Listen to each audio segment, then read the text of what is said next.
हरे कृष्ण। भगवान श्री हरि को प्रिय एकादशी तिथि का पालन जितना महत्वपूर्ण है, उतना ही महत्वपूर्ण है उसका निर्धारित समय पर पारण करना।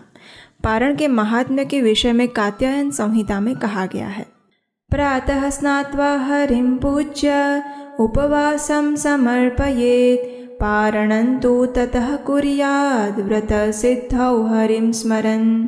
इसका अर्थ है प्रातः काल में स्नान करके परम पुरुषोत्तम भगवान श्री हरि की आराधना करने के उपरांत व्यक्ति को अपना उपवास उन्हें अर्पित कर देना चाहिए और इस व्रत के पुण्य को प्राप्त करने हेतु व्रत के पारण के साथ भगवान श्री हरि का स्मरण करना चाहिए। इतना ही नहीं, पद्म पुराण में तो यहाँ तक कहा गया है, महाहानि करिहि एषा द्वादशी लंघिता नृणां करोति धर्महरणं स्नातेव सरस्वती। यानी जिस प्रकार कोई बिना स्नान किए सरस्वती नदी में चरण डालता है वह अपने पुण्यों को खो देता है, उसी प्रकार यदि कोई द्वादशी पर भी अपने एकादशी व्रत का पारण नहीं करता तो उसके पुण्यों का भारी मात्रा में क्षय हो जाता है। इससे हमें पता चलता है कि एकादशी व्रत का पारण निर्धारित समय पर करना कितना आवश्यक है।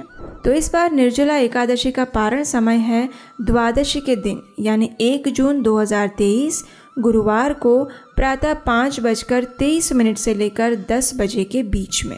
जी हाँ, तो इसी समय के बीच में आपको एकादशी व्रत का पारण करना होगा, ना तो उससे पहले और ना ही बाद में। चलिए अब देखते हैं कि पारण कैसे करना है।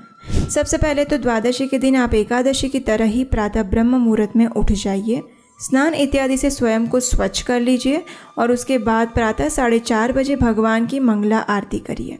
अगर आप घर में कर सकते हैं तो अच्छा है, अगर आसपास में मंदिर में जाकर करना चाहें तो ये भी श्रेष्ठ है। अगर इन दोनों में से एक भी कार्य आपके लिए संभव नहीं है तो आप कम से कम ऑनलाइन मंगला आरती का दर्शन अवश्य करिए। उसके बाद पारण समय आने पर भगवान के समक्ष जाइए, हाथ में गंगा जल लीजिए और इस मंत्र का उच्चारण करिए, अज्ञानतिमिरान्धस्य व्रतेनानेन केशव प्रसीद सुमुखो भूत्वा ज्ञान दृष्टि प्रदो भव। अर्थात मैं अज्ञानता के अंधकार में हूँ, हे केशव, हे प्रसन्न मुख भगवान, इस दोष रहित व्रत से प्रसन्न होकर कृपया मुझे ज्ञान चक्षु प्रदान करिए। इस प्रकार भगवान को प्रार्थना करके अपने इस निर्जला एकादशी व्रत के पुण्य फल को भगवान को समर्पित करिए। अब भगवान को सात्विक और स्वादिष्ट अन्न भोग लगाइए। यदि संभव है तो अपने घर में सुयोग्य ब्राह्मण या फिर वैष्णव को आमंत्रित करिए, उन्हें भगवान को अर्पित भोग प्रसाद रूप में दीजिए। अपनी क्षमता अनुसार कुछ न कुछ दान अवश्य दें।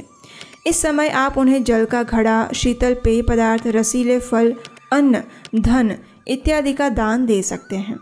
इस दिन किया गया दान अक्षय हो जाता है। अगर आप अपने घर में किसी को आमंत्रित नहीं कर सकते तो आप मंदिर में जाकर भी प्रसाद वितरण, जल दान और धन दान दे सकते हैं। लेकिन हर परिस्थिति में व्यक्ति को निर्जला एकादशी व्रत के पारण समय पर कुछ न कुछ दान अवश्य देना चाहिए। लेकिन ध्यान रहे, दान किसी सुयोग्य व्यक्ति को ही देना चाहिए, क्योंकि अगर दान लेने वाला व्यक्ति उस धन का अनैतिक रूप से उपयोग करता है तो उसका दोष आपको ही लगता है। इसके बाद अब आप स्वयं पारण करिए। अगर आपने निर्जला व्रत बिना जल के किया है तो आपको पारण भगवान के चरणामृत के साथ या फिर भगवान को अर्पित जल के साथ करना चाहिए, और वो भी थोड़ी मात्रा में जल लेकर।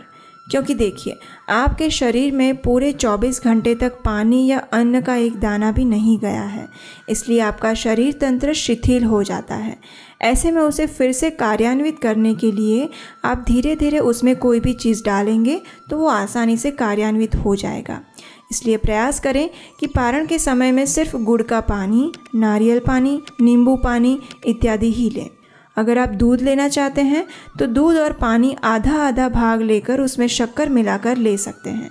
इससे क्या होगा कि उपवास के कारण आपके शरीर के आंतों में जो विषाणु उत्पन्न हुए होंगे वो आसानी से बाहर निकल जाएंगे। इस प्रकार आपके शरीर की आंतरिक स्वच्छता भी हो जाएगी और आपका एकादशी पारण भी। अब जल इत्यादि पेय पदार्थ लेने के 2 से 3 घंटे बाद आप कुछ हल्का फुल्का भोजन ले सकते हैं, जैसे कि दलिया, खिचड़ी, दाल, दही इत्यादि। एकदम से भारी भोजन ना लें, अन्यथा स्वास्थ्य खराब हो सकता है। और फिर संध्या के समय या फिर जब भी भूख लगे आप धीरे धीरे भोजन लेना प्रारंभ कर सकते हैं। जिन्होंने सिर्फ जल के साथ निर्जला व्रत किया है या फिर फल और दूध के साथ निर्जला किया है, वे भी हल्का फुल्का अन्न प्रसाद स्वीकार करके व्रत का पारण कर सकते हैं। उनके लिए भी पारण के नियम आगे बताए गए अनुसार ही रहेंगे।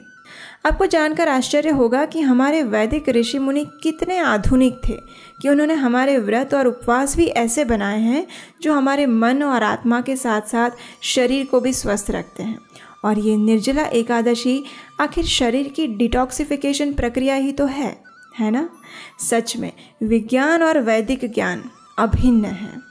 तो इस बार निर्जला एकादशी का आपका अनुभव कैसा रहा, ये हमें नीचे कमेंट बॉक्स में ज़रूर बताइएगा, क्योंकि जब तक आप ये वीडियो देख रहे होंगे तब तक आपका ऑलमोस्ट पूरा एकादशी व्रत समाप्त होने वाला होगा।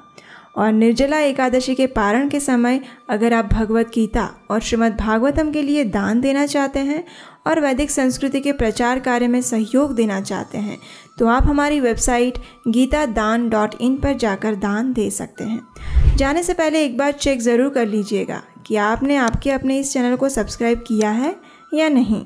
अगर नहीं किया तो याद से कर लीजिएगा, नहीं तो YouTube आपको नोटिफिकेशन कैसे भेजेगा, है ना? तो चलिए इस परम पवित्र निर्जला एकादशी व्रत का पूर्ण फल प्राप्त करने के लिए पारण प्रक्रिया का नियम अनुसार पालन करते हैं और स्वयं को श्री हरि के चरणों में समर्पित करते हैं। हरे कृष्णा।